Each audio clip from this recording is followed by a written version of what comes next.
that rotor is? Yeah, 14 meters. So it's in meters. Times it by 3 in a little bit, and you'll get an idea of the footage. He's also powered by a Pratt & Whitney VT6 engine. That's a maximum speed 260 kilometers an hour and a range of 656 kilometers. Now that number is a little misleading because I always like to point out that it all depends on what kind of headwinds you're dealing with. This is the Griffon, and the Canadian Forces use it for a variety of roles. It's used to support the Army regularly with TAC Aviation and the search and rescue and secondary search and rescue around fighter bases. And it covers a search and rescue region from the Rocky Mountains to partway through Quebec all the way up to the Arctic. I think the most specialized thing we have on our helicopter would be the search and rescue technicians. They're the guys in orange that you'll see walking around. They are trained in a variety of things from medicine, parachuting, Arctic survival, land survival, sea survival, scuba diving, anything that can be used as a tool to help save someone. They're experts in it. They go through really rigorous training, and everything about their job is incredibly demanding. Our job is just to support them to save Canadians. As far as the skills required to be part of the team for search and rescue, we have close to 100 people at our squadron of a various different background that without any single one of them, the job wouldn't get done. Anything from making sure that our safety equipment is serviceable, so that being able to tow our aircraft out of the hangar and keeping it running is a vital part of being on the search and rescue team. As far as requirements, as long as you can join the Canadian Armed Forces, you can go to forces.ca and find out more. So when we're doing a water rescue and we're pulling someone out of the water, the first thing we'll do is fly low to the water and drop off a SAR Tech to the patient. The SAR Tech will secure the patient as best they can in the water, whether it's putting on a life jacket on them and then securing them to themselves. You can see the little hook hanging from the helicopter that will hook onto both of them and pull them both up at the same time. The flight engineer will be in the back holding the cable and guiding, making sure that the helicopter's not moving, and telling the pilots up front which way to move in order to keep the helicopter stable. And then the two pilots up front are just doing our best.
Well, we can rescue kids. We can rescue dogs. We have different equipment for different situations. We even have on the other side afterwards, you can go ask about the net that we have that can help scoop people out of the water. It still needs the SAR Tech to be able to guide it and go down with it, but we have a lot of different ways that we can pull people out of the water. Rescuing in the mountains does occur. Really, it's a different helicopter that would be managing most of that. It's a bit more powerful out west. It's the Cormorant helicopter in Comox, Greenwood, and Gander.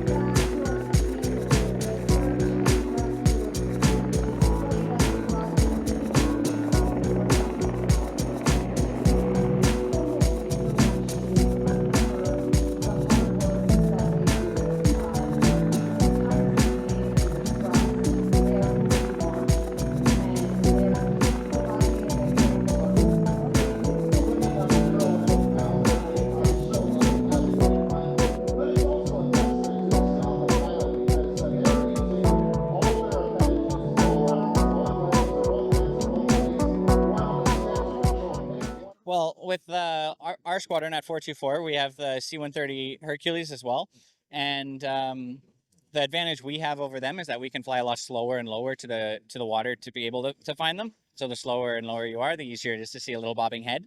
The most important thing, though, to make it easiest to be rescued is wearing a life jacket and having a float plan, telling people where you're going, when you expect to be back, and if anything goes wrong, for them to call for help.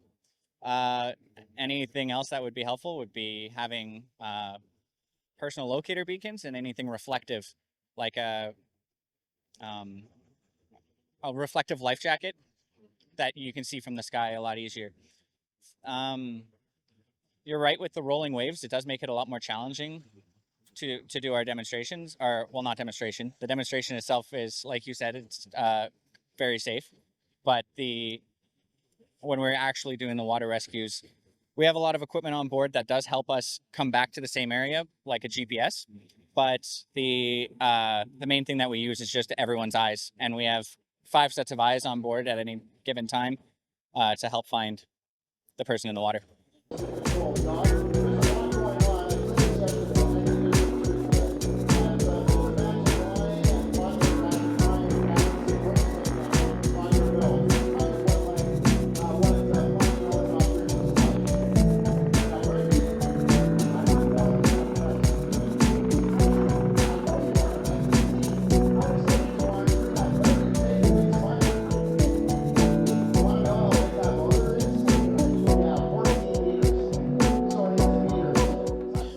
It's probably the middle of the night calls when it's really, really dark, getting woken up out of bed and having to go into Algonquin Park to find someone who's having their worst day.